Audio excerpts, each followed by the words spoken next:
Berhenti menyelamatkan orang yang sebenarnya tidak mau diselamatkan. And I think that's your turn.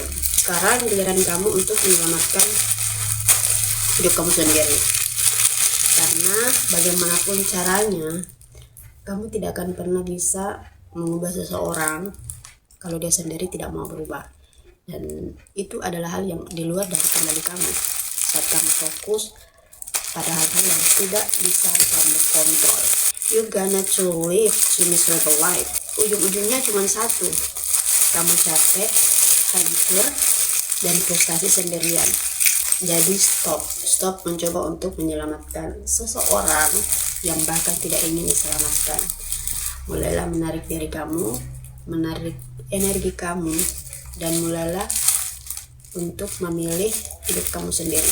Because saving yourself is not selfish and it's necessary.